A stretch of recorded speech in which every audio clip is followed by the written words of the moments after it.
Síndrome hemolítico urémico atípico. Esta semana en Vida y Salud te contamos cuáles son los síntomas de esta rara condición genética y sus tratamientos. Además, te explicamos qué son las denominadas enfermedades raras y en nuestro espacio de salud mental nos centramos en cómo encontrar apoyo y contención frente al diagnóstico de una patología poco común. Te invitamos a ver y conectarte a Vida y Salud. Hola, ¿cómo están? Bienvenidos a Vida y Salud, el espacio vinculado al área médica y de bienestar de T13 en vivo. Cada 24 de septiembre se conmemora el Día Internacional del Síndrome Hemolítico Urémico Atípico, SHUA, una enfermedad rara que provoca la formación de coágulos diminutos en los vasos sanguíneos pequeños del cuerpo que pueden bloquear el flujo de sangre hacia los órganos importantes. Esto podría, por ejemplo, dañar los riñones y provocar una insuficiencia renal, anemia hemolítica y también trombocitopenia. Por el momento no hay una cura y también, como su origen es genético, no se conocen formas de prevenir este síndrome. Sin embargo, el tratamiento adecuado puede ayudar a controlar este problema de salud. Según indica la Organización Mundial de la Salud, las enfermedades raras son aquellas que se presentan en menos de 5 personas por cada 10.000 habitantes. Incluso se han descrito más de 7.000 patologías de este tipo y nuestro capítulo de hoy se trata sobre una de ellas, el síndrome hemolítico urémico atípico. Y para hablar sobre este tema vamos a conversarlo con Rodrigo Sepúlveda, nefrólogo y médico internista de Red UC Christus. ¿Cómo estás, Rodrigo? Bienvenido a Vida y Salud. Hola, Sebastián. Muchas gracias por la invitación. Gracias por acompañarnos, Rodrigo. Vamos por lo más básico. ¿Qué es este síndrome? Bueno, el síndrome hemolítico urémico atípico es una enfermedad muy rara en donde hay un componente del sistema inmune que se sobreactiva en forma desregulada y comienza a producir activación de la coagulación en los capilares más pequeños del organismo humano, en los vasos sanguíneos más pequeños, y afecta predominantemente el riñón. Es decir, es una enfermedad en donde va a cursar con coagulación de los riñones y así, producto de esta alteración, se genera anemia, una anemia por destrucción de los glóbulos rojos, disminución de las plaquetas con problemas de la coagulación y una falla renal. De ahí el nombre, síndrome hemolítico, destrucción de la sangre, urémico por mayor propensión a la falla renal. Y doctor, ¿cuál es la causa principal del SHUA, que es como también está abreviado? ¿Tiene un componente genético y dentro de esa posibilidad hay algunos factores que lo puedan desencadenar? Bueno, efectivamente, la principal causa está dentro de una vulnerabilidad genética. Hay algunas personas que tienen mayor predisposición a presentar una sobreactivación desregulada de esta parte del sistema inmune que viaja por la sangre y está destinada a destruir células extrañas, como bacterias, hongos, incluso células neoplasias cancerígenas. Pero en estas personas se activa en forma desregulada y afecta principalmente el riñón. Esa activación desregulada normalmente no ocurre en todas las personas porque hay una serie de sistemas que evitan esa activación. Sin embargo, estas personas tienen una vulnerabilidad genética, es decir, estos factores, puntos de control, son deficitarios. Luego, si viene algún agente gatillante que exacerba el sistema inmune, se sobreactiva este componente de la enfermedad y se activa la patología exclusivamente o predominantemente en los riñones. Por eso estos pacientes cursan con mucha disfunción renal.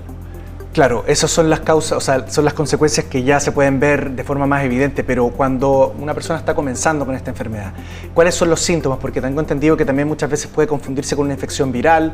¿Cómo una persona puede darse cuenta que está teniendo ya un cuadro de SHUA? Bueno, inicialmente esta patología avanza rápidamente, puede progresar dentro de días a semanas, comienza con alguna infección sin importancia, alguna infección banal como infecciones respiratorias, gastrointestinales o también relacionado con algunas alteraciones obstétricas, embarazo y puerperio. Posteriormente la enfermedad se gatilla en forma más intensa y luego de ese tiempo se produce la anemia hemolítica, es decir, la destrucción de los glóbulos rojos de la sangre, activación de plaquetas y compromiso de la función renal. Y eso agrega otros síntomas al cuadro, principalmente en cuanto a la anemia.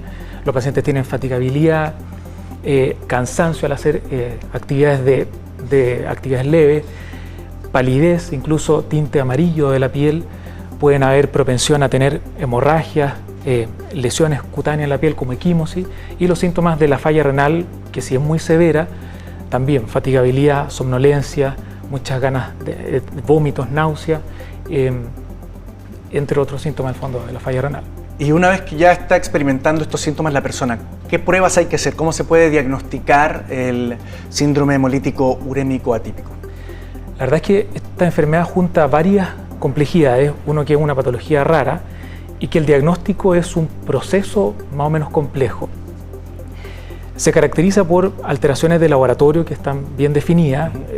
Se llaman en su conjunto microangiopatías trombóticas. Esta enfermedad del CHO atípico pertenece a este grupo de patologías, microangiopatías trombóticas, en donde en la sangre, al estudiar estos pacientes que presentan estos síntomas, uno se encuentra con una falla renal importante, disminución de los glóbulos rojos y una gran disminución de las plaquetas. Y esa disminución de estas células se acompaña de elementos que sugieren destrucción de estas células. Y así es como se detecta la enfermedad. Y esa destrucción de esas células ocurre predominantemente en el riñón y por lo tanto van a ver en los exámenes una gran disfunción de los riñones y alteraciones producto de esto. Es un proceso bien complejo porque las alteraciones iniciales que corresponden a una microangiopatía trombótica y lo que hay que hacer a continuación es descartar otras patologías que producen este mismo cuadro. Por eso es un cuadro de descarte en cuanto al diagnóstico. Hay que descartar patologías que son letales que producen esto. El paciente entra en una condición crítica cuando se genera una grave disfunción de los riñones, requiere evaluación de paciente crítico normalmente, y en este proceso diagnóstico que muchas veces los pacientes son sometidos a varias medidas de soporte, como diálisis, manejo intensivo, posterior a descartar estas enfermedades, así se logra llegar al diagnóstico. Y en Chile, ¿cómo estamos respecto a la cobertura, ya sea en el sistema privado, pero sobre todo en el sistema público, que es lo que tienen la mayoría de las personas? ¿Hay posibilidades de cobertura? ¿Está reconocido? ¿Está dentro de algún plan? Sí, en Chile la cobertura ha sido compleja y ha ido progresando favorablemente en el tiempo. Tiene una condición, esta patología, que aparte de ser el diagnóstico complejo, el tratamiento es bastante caro. Hasta hace algunos años era el fármaco más caro del mundo. Entonces, los distintos sistemas de salud tienen varias formas de lograr cobertura en la patología. En cuanto a los sistemas de salud privados, si bien se requiere una tramitación más o menos importante, pero generalmente con la certificación del diagnóstico, actualmente se está logrando una cobertura de esta patología en los distintos pacientes, que son pocos que hay en este país.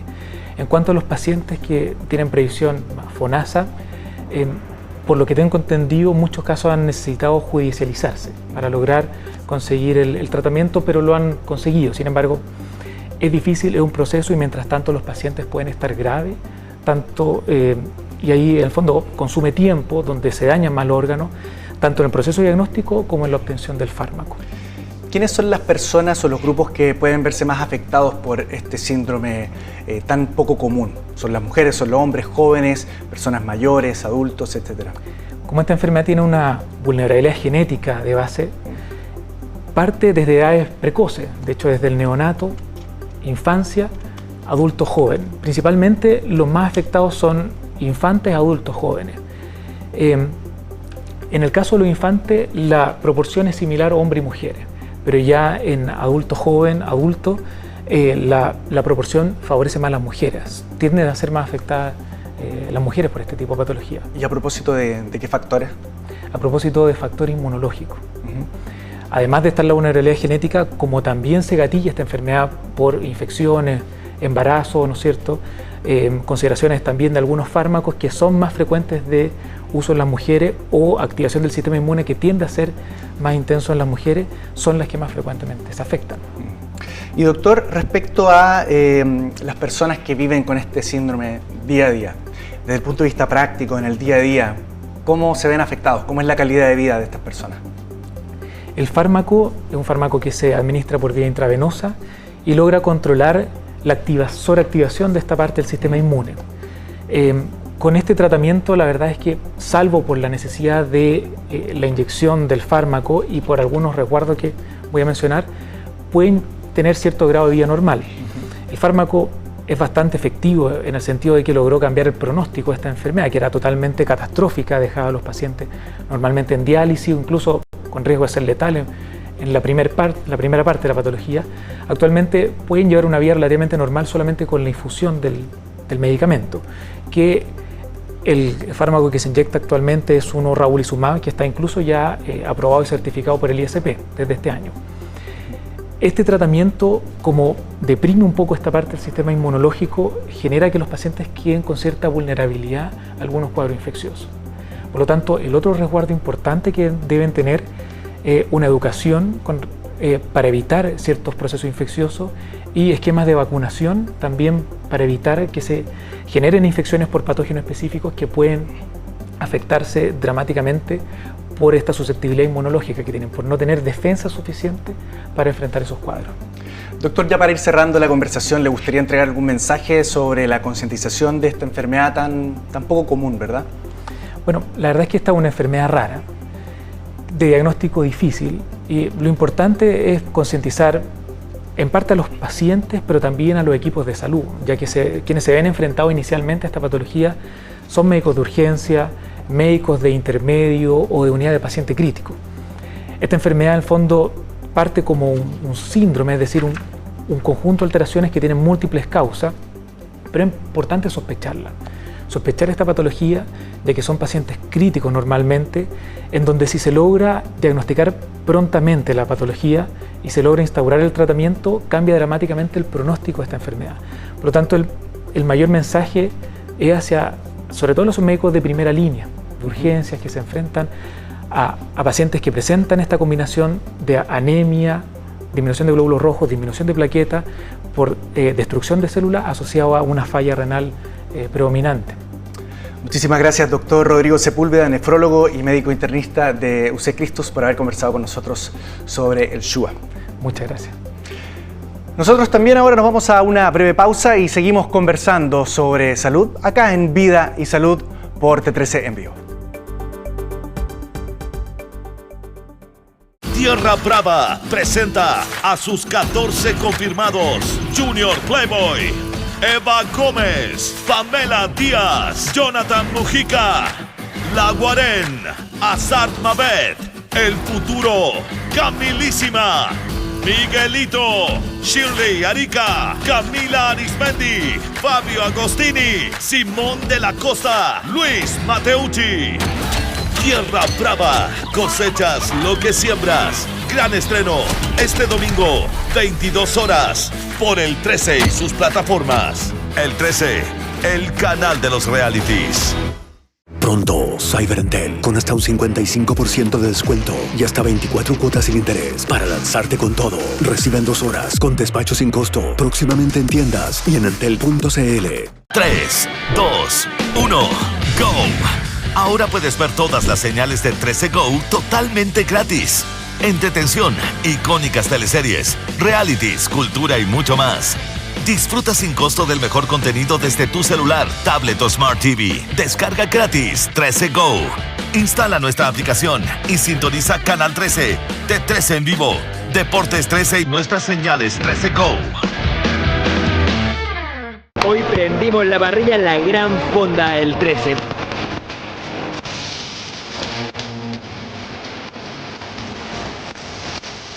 Vamos a estar parrillando toda la semana con los cortes premium y todos los productos de Ñuble Alimentos.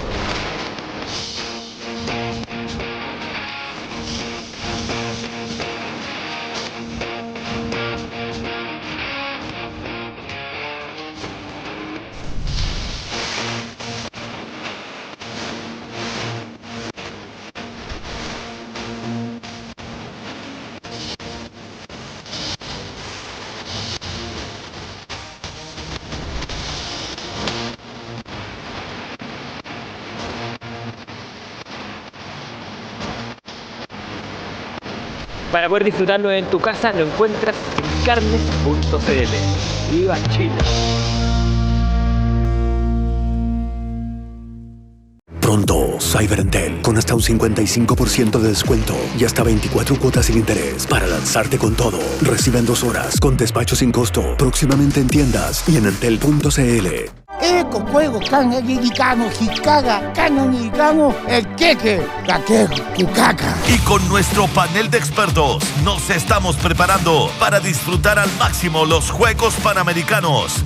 Juegos Panamericanos y Parapanamericanos Santiago 2023. Disponible en todas nuestras plataformas. Octubre, por el 13, canal oficial. ¿Te imaginas vivir con una enfermedad en la que el diagnóstico y tratamiento es incierto? Eso es lo que viven muchas familias en Chile y en el mundo. Fuimos a conocer sus testimonios en primera persona y esto fue lo que nos contaron. Las enfermedades raras o poco frecuentes son las que tienen una baja prevalencia en la población. Según la Unión Europea, afectan a 5 personas por cada 10.000 habitantes. El 80% son de origen genético y existen cerca de 8.000. ¿Cuál es la situación en nuestro país? Hay algunos programas nacionales que están enfocados a diagnóstico y tratamiento precoz de enfermedades poco frecuentes. Hay como 2 o 3 enfermedades poco frecuentes que están incluidas en el GES, ¿cierto? Pese a que el GES no es una ley para enfermedades, para enfermedades poco frecuentes, están ahí fibrosis quística, está ahí la hemofilia, están ahí algunos cánceres pediátricos que caen en categoría de enfermedades raras. Después hay algunas coberturas de terapias garantizadas en la ley Ricarte-Soto, pero dijimos que hay 8.000. Entonces la gran mayoría, la verdad, es que no tienen protocolos de reconocimiento, de diagnóstico, de derivación explícito. Soledad Guerra nació con disquinesia ciliar primaria, una enfermedad de origen genético, pero no fue hasta que cumplió 30 años que obtuvo un diagnóstico certero. Al pasar gran parte de su vida sin el tratamiento adecuado, su condición de salud empeoró, lo que desencadenó en el desarrollo de la enfermedad de Crohn. Yo ingresé a los 2 meses al Carlos Maquena por una bronconeumonía y salí de ahí a los 8 años, sin salir. O sea, yo viví toda mi vida en el Carlos Maquena, oxígeno dependiente, dedos de tambor, como cabezones, labios azules, desnutrición, y de ahí me trasladaron a la Josefina Martínez. Ahí estuve 3 años internada, donde enviaban a los niños cuando no tenían como un diagnóstico claro o no tenían tratamientos ya. En total fueron 16 años los que Soledad vivió hospitalizada. Hoy tiene 48 y es la persona más adulta viva en Chile con disquinesia ciliar. Actualmente hay 39 pacientes en el país. No lo cubre ni el GES, ni la UGE, ni nadie. Nosotros no tenemos nada propio.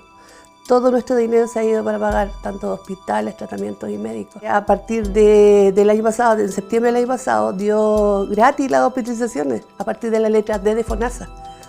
Y yo hace un año que no pago. Por fin me hospitalizo tranquilamente, ya no tengo que llevar ni los remedios, no tengo que estar pidiendo por favor que me den una muestra médica, que si es necesario este examen. O sea, ya no me tengo que preocupar, primera vez que me acuesto en una cama, te lo juro que tranquilamente. Ha sido un año que es como un peso menos. María José Martínez es otro de los casos de las denominadas enfermedades raras. Tiene 49 años y en 2018 fue diagnosticada con vasculitis por ANCA positivo. Fue casi una casualidad. O sea, se me inflamó la rodilla, empecé a buscar un reumatólogo, un traumatólogo, fui a un traumatólogo, me dieron un antiinflamatorio, una tendinitis, nada más.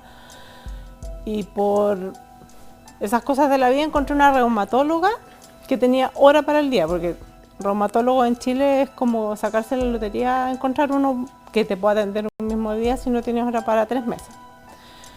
Y ella me mandó a hacer, no sé, 3 hojas de exámenes, escáner de sangre, resonancia, biopsia, todo lo que te puedes imaginar. Y ella me diagnosticó. Al igual que Soledad y muchas familias, no pueden costear sus medicamentos. La mayoría de los que tenemos esta enfermedad estamos en FONASA, lamentablemente. Y esos medicamentos no los cubren. Y son medicamentos que valen 1 millón de pesos y tienes que ponértelo todos los meses. Y la verdad que no los cubre nadie. No estamos en GES, no estamos en la ley Ricarte-Soto, en nada. Una luz de esperanza para estas mujeres han sido las agrupaciones. En el caso de Soledad, la Corporación de Pacientes con Disquinesia Ciliar Primaria y María José, quien pertenece a la Fundación Vasculitis Chile.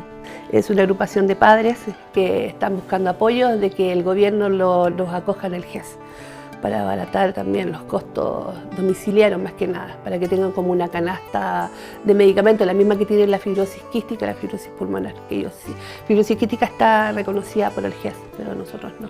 El rol de las agrupaciones de pacientes y familiares ha sido clave en mover este tema.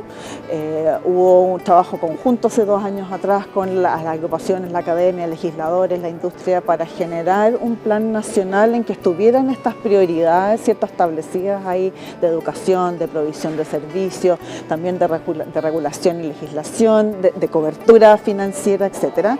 Eso se entregó al ministro de Salud en marzo del 2021 y la idea es seguir avanzando. Gracias a este trabajo de las agrupaciones de pacientes se logró incluir a las enfermedades raras o poco frecuentes en esos objetivos sanitarios de la década, pero ahora los tenemos que especificar, ¿cierto? Es decir, esto tiene que ver con diagnóstico y con acceso a diagnóstico, esto tiene que ver con accesos a terapia, en el fondo convertir esos objetivos en tareas específicas, ¿cierto?, que vayamos, en las cuales vayamos pudiendo avanzar. Cada 24 de septiembre se conmemora el Día Internacional del Síndrome Hemolítico Urémico Atípico, otra de las denominadas enfermedades raras. Por el momento no hay una cura. Además, como su origen es genético, no se conocen las formas de prevenirla. El camino, seguir visibilizándolas para buscar apoyo efectivo. ¿Qué son las enfermedades raras o poco frecuentes y cuáles están cubiertas por el Sistema Universal de Garantías Explícitas de Salud GES en Chile? En T13.cl te contamos más detalles. Damos inicio ahora a nuestro espacio de salud mental y como el tema de esta semana son las enfermedades raras, vamos a analizarlas pero desde la mirada psicológica, ya que quienes son diagnosticados con alguna de estas patologías tan poco comunes necesitan un apoyo y una contención emocional especial. Para hablar sobre este tema, estamos junto a Viviana Daza, psicóloga clínica de Núcleo Salud. Viviana, bienvenida a Vida y Salud. Gracias por acompañarnos. Gracias por la invitación. Un placer. Viviana, lo primero es cuando hablamos de la salud mental de las personas que son diagnosticadas con enfermedades raras, ¿qué consideraciones tenemos que tener? A ver, es importante, en este caso, por ejemplo, para el paciente, muchas veces las consideraciones son no solamente centrarse en la enfermedad del paciente, ¿ya? También hay que centrarse en el paciente, en el individuo. ¿Qué es lo que le pasa a nivel emocional? ¿Te fijas? Porque tú hablabas de la enfermedad rara, ¿no es cierto? Claro. De la enfermedad rara. ¿Qué significa el paciente al enterarse de que tiene un diagnóstico acerca de una enfermedad rara? Entonces, el paciente es muy importante visualizarlo, pero en su totalidad, no solamente focalizando en la patología, sino que también en el individuo. Y ahí me viene inmediatamente la pregunta, porque debe él estar sintiendo, él o ella, quien es en el fondo la que está sintiendo y viviendo esta enfermedad, tener emociones que son muchas, una mezcla de emociones. Rabia, a lo mejor se sintió que el diagnóstico fue tardío, no sabe, tiene una incertidumbre sobre el futuro. ¿Cuáles son las emociones en las que esta persona puede estar expuesta? Primero, acá estamos frente a un duelo, ¿ya? El duelo es la negación, ¿me entiendes? El duelo tiene etapas. ¿Ya? Y lo primero, el impacto que recibe el paciente es la negación de decir, esto no me está pasando a mí. No, yo me resisto a creerlo, hay una resistencia. Entonces el paciente le van pasando una seguidilla o un mix de emociones. La irritabilidad, problemas en el sueño, claro. Ya en su vida hay que considerar que su vida ya ha cambiado, ya no es la vida que llevaba antes, por lo tanto el paciente tiene que aprender a vivir con este nuevo diagnóstico. Y Viviana, es muy relevante también, me imagino, no solamente abordarlo desde la psicoterapia, sino que tiene que haber un equipo de salud mental o de trabajador social también, etcétera, que sea como multidisciplinario apoyando al paciente y a su familia, ¿no? Sí, efectivamente, el equipo es muy importante. A ver, yo siempre le doy la importancia al médico tratante. Para mí es la primera línea, el médico tratante, porque es quien conoce, tiene los conocimientos acerca de esa enfermedad. ¿Me entiende? Entonces, el médico es el que entrega la información con respecto a en qué consiste la enfermedad, cuál es el tratamiento, claro, que tiene que seguir. Para ello también es importante apoyarse en un equipo, como tú bien decías, no solamente la psicoterapia, pero yo le doy mucha fuerza también a la psicoterapia, pero también una trabajadora social, puede ser un un TO, que es un terapeuta ocupacional. Un terapeuta ocupacional. Es decir, siempre estar ahí con trabajar con un equipo multidisciplinario. Totalmente, ¿cierto? Interdisciplinario. Y Viviana, tú mencionaste, por ejemplo, un tema que hablabas de a lo mejor esta persona puede estar sufriendo de trastornos del sueño. Entonces, por un lado, no solamente hay que preocuparse de lo que está sintiendo, rabia, etcétera, la persona y el duelo que puede estar viviendo, sino que también de los problemas prácticos que está enfrentando su vida. A lo mejor está teniendo problemas en el trabajo porque está más irritable, está con problemas del sueño. ¿Cómo se tiene que tratar esta doble cara, en el fondo, de la enfermedad y las cosas que está produciendo emocionalmente la enfermedad? Ya, no hay que olvidar que el individuo es integral. Claro. Ya el individuo está la persona y más la patología o la enfermedad. En ese sentido, por eso que es importante hacer una psicoterapia o trabajar con el equipo, como bien lo decía, pero la psicoterapia también ahí puede encauzar al paciente, ya en el sentido de que ahora el paciente tiene que adaptarse a este nuevo vivir. Entonces, para eso nosotros trabajamos en la clínica con distintos mecanismos, distintas tareas que se le da al paciente para que pueda enfrentar esta enfermedad y hacerla mejor llevadera. Y Viviana, respecto a cómo lo está viviendo la familia, las personas o las que están encargadas de cuidarlo, se habla mucho del síndrome del cuidador, de la persona que está a cargo de esta persona que está pasando una enfermedad rara. ¿Cómo también hay que apoyar a esas personas? Mira, muchas veces hay estudios que lo informan, que le dan validez a esto, en el sentido de que el cuidador muchas veces se enferma tanto como el enfermo. Ya, el cuidador informal, por ejemplo, que puede ser un pariente, en fin, alguien de la familia, algún individuo de la familia, y es muy importante en este caso el apoyo emocional. Por ejemplo, te voy a dar un ejemplo de lo que yo hago en terapia. Yo también integro a la familia, ya que es más bien una mirada sistémica, claro, desde el sistema. Sí, exacto. ¿Te fijas? Entonces yo te aseguro que si nosotros el enfoque le damos al sistema, considerando a la familia, consideramos al enfermo en este caso, de verdad esta persona con este diagnóstico puede y aprende a sobrellevar de mejor manera esta enfermedad que quizás lo va a acompañar todo a lo largo de su vida. Entonces esto es mucho más satisfactorio, mucho más óptimo en relación a un paciente que, por ejemplo, no tenga ningún apoyo, que no se apoye en nadie. Y para cerrar, Viviana, me imagino que también el beneficio de la psicoterapia no solamente va desde el punto de vista de calmar la sensación inmediata, sino que como viendo la salud desde un punto de vista holístico, así completo, también calmar esas emociones o saber dirigirlas puede repercutir positivamente en la salud física, tal vez, del paciente, ¿no? Absolutamente, y eso ayuda mucho. La terapia, la idea es poder apoyar al paciente. ¿Sabes qué? También es muy importante, por ejemplo, el paciente indicarle acerca de la enfermedad. Por eso yo hablaba de la primera línea, claro, médico tratante, y saber que esta enfermedad, conocer su enfermedad, qué es lo que le pasa, conocer integralmente su enfermedad para así poder sobrellevarla a lo largo de su vida. Claro. Viviana Daza, psicóloga clínica de Núcleo Salud, muchísimas gracias por haber conversado con nosotros, por tu tiempo. Muchas gracias. Y bueno, les doy las gracias también a ustedes por habernos acompañado en este capítulo de Vida y Salud. Aquí termina nuestra conversación, también nuestro capítulo, y nos reencontramos muy pronto en un nuevo capítulo de Vida y Salud, el espacio dedicado a el bienestar y también al área médica de T13 en vivo. Que estén muy bien, chao.